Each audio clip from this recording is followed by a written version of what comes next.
नमस्कार मित्रों, तारीख 22 एप्रिल 2025 दिवसे जम्मू काश्मीर पहलगाम विस्तार में आतंकवादीओ द्वारा प्रवासीओं जाति और धर्म पूछी हिंदू व्यक्तिओं पर गोळीबार करवामां आव्यो, जेमां भावनगरना 2 और सूरतना 1 सहित कुल 28 लोकोना मौत थयेला छे। आ आतंकी हुमला समय भारतना वडाप्रधान नरेन्द्र मोदी साउदी अरेबियानी मुलाकाते हता। आ वातनी जाण थतां ज ए साउदी अरेबियानो प्रवास टूंकावी अने तरत ज भारत परत फर्या हता। भारत परत फर्या पछी भारतना वडाप्रधान नरेन्द्र मोदी, माननीय गृहमंत्री अमित शाह और संरक्षण मंत्री राजनाथ सिंहनी अध्यक्षतामां ताजेतरमां एक उच्च स्तरीय बैठक बोलाववामां आवी। आ बैठकमां हवे आगळना समयमां आतंकवादीओ विरुद्ध शुं पगलां लेवा तेना विषे 2.5 कलाक सुधी चर्चा करवामां आवी। तो आ बैठकमां शुं महत्वना निर्णय लेवामां आव्या, आजना विडियोमां विगते माहिती मेळवीए। जम्मू काश्मीरना पहलगाम विस्तारमां थयेल आ आतंकी हुमलानी संपूर्ण जवाबदारी TRF द्वारा स्वीकारवामां आवेली छे। TRFનો मतलब થશે ધ રેઝિસ્ટન્સ ફોર્સ। TRF એ સંગઠન લશ્કરે તોયબાનું સહયોગી સંગઠન છે, જેને પાકિસ્તાની આર્મીનો પાછળથી ખૂબ જ સમર્થન છે। આ હુમલાનો માસ્ટરમાઇન્ડ સૈફુલ્લા ખાલિદ છે। 14 ફેબ્રુઆરી 2019ના દિવસે પુલવામામાં જ્યારે આતંકી હુમલો કરવામાં આવ્યો, તેના પછી આ TRF સંગઠનની જાણકારી સામે આવી હતી। 5 ઓગસ્ટ 2019ના દિવસે જ્યારે જમ્મુ કાશ્મીરમાંથી કલમ 370 दूर કરવામાં આવી અને જમ્મુ કાશ્મીરને એક કેન્દ્રશાસિત પ્રદેશ ઘોષિત કરવામાં આવ્યો, એના પછી જમ્મુ કાશ્મીરની અંદર આ બધા આતંકી સંગઠનો સક્રિય થયેલા છે। આ હુમલાના માસ્ટરમાઇન્ડ સૈફુલ્લા ખાલિદ દ્વારા પાકિસ્તાની આર્મી અને ISIની બેઠકમાં 2 ફેબ્રુઆરી 2026 સુધી જમ્મુ કાશ્મીરમાં કબજો કરવાની વાત કરવામાં આવેલી હતી અને તાજેતરમાં પહલગામમાં જે આતંકી હુમલો કરવામાં આવ્યો તે પણ તે આતંકનો એક ભાગ જ છે। तो आ आतंकी संगठनों द्वारा 2 फेब्रुआरी 2026 सुधी जम्मू काश्मीर पर कब्जो करवानी बात करवामां आवेली छे। तो आनी सामे हवे भारत सरकार द्वारा जम्मू काश्मीरना पहाड़ी विस्तार के जेने पर्यटन स्थल तरीके विकसाववामां आवेला छे, तो एमां संपूर्ण सुरक्षा राखवी जरूरी छे। अत्यारे जम्मू काश्मीरना आ जे पहाड़ी विस्तार हता एमां कोईपण प्रकारनी सुरक्षा हती नहीं। सुरक्षा दळो हता पण ए नीचेना विस्तारोमां हता, ज्यारे पर्यटन तरीकेनुं आ जे स्थळ छे पहाड़ी विस्तार पर छे। तो पहाड़नी पाछळथी आवेला आतंकवादीओ द्वारा आ प्रवासीओ पर हुमलो करवामां आव्यो, ज्यारे जे सुरक्षा दळो हता ए सुरक्षा दळो पहाड़नी नीचे हता। तो हवे भारत सरकार द्वारा आना पर विचार करी अने पहाड़नी उपरना विस्तारमां पण सुरक्षा कर्मीओने तैनात करवामां आवे ए प्रकारे सरकारे ध्यान आपवुं जरूरी छे। आगळ वात करीए तो मंगळवारे बपोर पछीना समये आ जे आतंकी हुमलो थयो एना पछी बुधवारे उच्च स्तरीय बैठक बोलाववामां आवेली हती अने आ बैठक लगभग 2.5 कलाक सुधी चाली अने तेमां કેટલાક મહત્વના निर्णय लेवामां આવ્યા। तो ए शुं निर्णय लेवामां आव्या एना विषे हवे चर्चा करी अने आ निर्णय विदेश मंत्रालय द्वारा मीडिया समक्ष रजू करवामां पण આવ્યા, जेमां भारत द्वारा पाकिस्तान पर डिप्लोमेटिक स्ट्राइक करवामां आवेली छे। सौथी पहला जे महत्वनो निर्णय लेवामां आव्यो ए छे सिंधु नदीनुं पाणी पाकिस्तानमां जतुं अटकाववामां आवशे, एटले के भारत तरफथी सिंधु जળ संधि तोड़वामां आवी। तो शुं छे आ सिंधु जળ संधि एना विषे माहिती मेळवीए। 15 ऑगस्ट 1947 में आपणे जाणीए छीए के भारत देश आजाद थयो। भारत अने पाकिस्तान बंने देशों अलग पड्या। तो देश और जमीनना बटवारा तो सरखी रीतना थई गया, पण हवे पाणीनुं विभाजन कई रीतना करवुं एना विषे एक महत्वनो प्रश्न हतो। तो अहीं आगळ भारत और पाकिस्ताननी मध्यस्थता विश्व बैंक द्वारा करवामां आवी अने विश्व बैंक द्वारा जे उत्तर भारतनी नदीओ हतुं एने भारत और पाकिस्तानमां विभाजन करवामां आव्युं।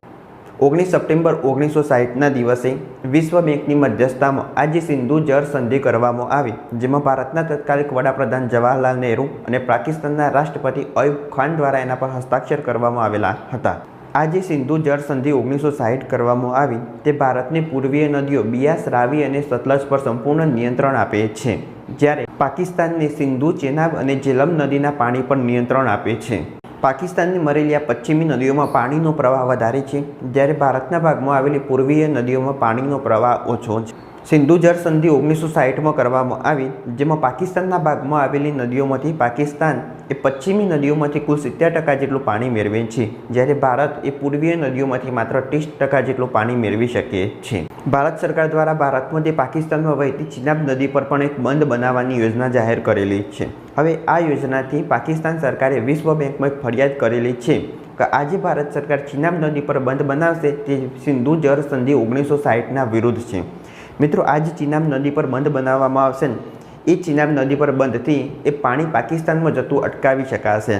हवे जो वधारे वरसाद थशे ने वधारे परिस्थिति बगड़शे तो पाणी छोड़वाथी कोई समय पाकिस्तानमां पूरनी परिस्थिति पण सर्जी शकाय, एटले पाकिस्ताने विश्व बेंकमां आनी फरियाद करेली छे। आगळ वात करीए तो 1 मे 2025 दिवसे भारत सरकार द्वारा रावी नदीनुं जे पाणी हतुं जे पाकिस्तानमां जतुं हतुं एना पर संपूर्ण सत्तावार रीते रोक लगाववामां आवेली छे। હવે આ જમ્મુ કાશ્મીરના પહલગામ વિસ્તારમાં પણ જે હુમલો કરવામાં આવ્યો, આ હુમલાથી હવે ભારત સરકાર પાકિસ્તાનમાં જતી સિંધુ નદીનું પાણી પણ અટકાવશે. એટલે પાકિસ્તાન અત્યાર સુધી ભૂખે તો મરતું હતું, પણ હવે આગળના સમયમાં તરસે પણ મરશે અને ત્યાં આગળ સિંચાઈ કરવા માટે પણ જરૂરી પાણી હશે નહીં. ભારત સરકાર દ્વારા લીધેલો બીજો મહત્વનો નિર્ણય છે અટારી બોર્ડર બંધ કરવામાં આવે.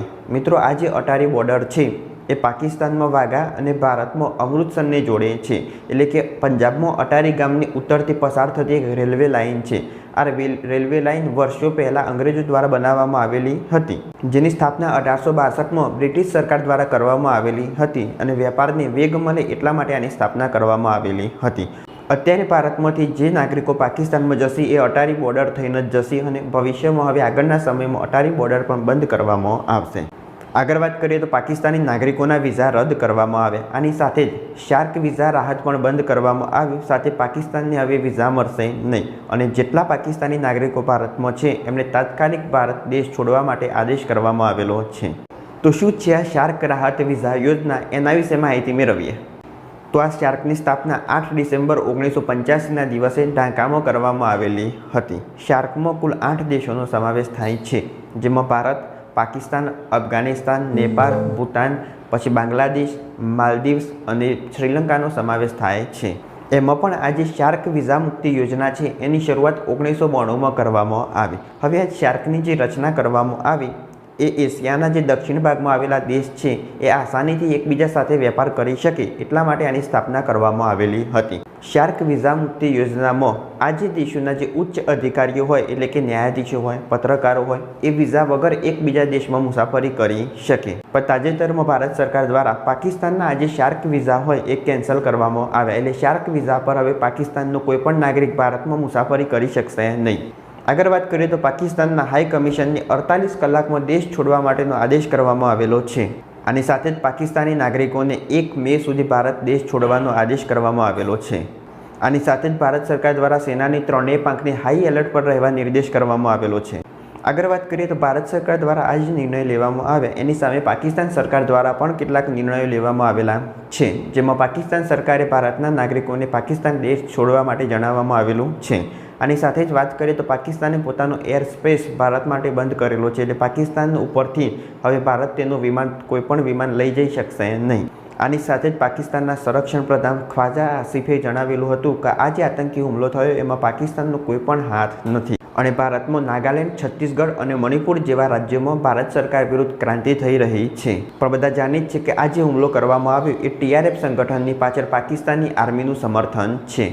આજે આતંકી હુમલો કરવામાં આવ્યો એમાં ઘટના સ્થળ પર કુલ 7 આતંકવાદીઓ હતા, જેમાંથી 4 આતંકવાદીઓ દ્વારા હુમલો કરવામાં આવ્યો અને 4 આતંકવાદીઓમાંથી પણ 3 આતંકવાદીઓને ઓળખી અને એમનો સ્કેચ તૈયાર કરવામાં આવેલો છે, જેમાં 2 આતંકવાદીઓના નામ પણ સામે આવેલા છે. જેમાંથી એક આતંકવાદીનું નામ છે આદિલ અહમદ ઠાકુર અને બીજાનું આશિફ શેખ છે. જમ્મુ કાશ્મીરના પહલગામ વિસ્તારમાં થયેલ આ આતંકવાદી હુમલામાં મૃતકોના પરિવારજનોને સરકાર દ્વારા રૂપિયા 10 લાખની આર્થિક મદદ કરવામાં આવશે. તો આજના વિડીયોમાં માહિતી મેળવી આપણે આ જે આતંકી હુમલો કરવામાં આવ્યો એના વિરુદ્ધમાં સરકાર દ્વારા શું એક્શન લેવામાં આવ્યા તેના વિશે. જો વિડીયો ગમ્યો હોય તો લાઈક કરો, શેર કરો, ચેનલ સબસ્ક્રાઈબ કરો. ત્યાર સુધી જય હિન્દ, જય ભારત.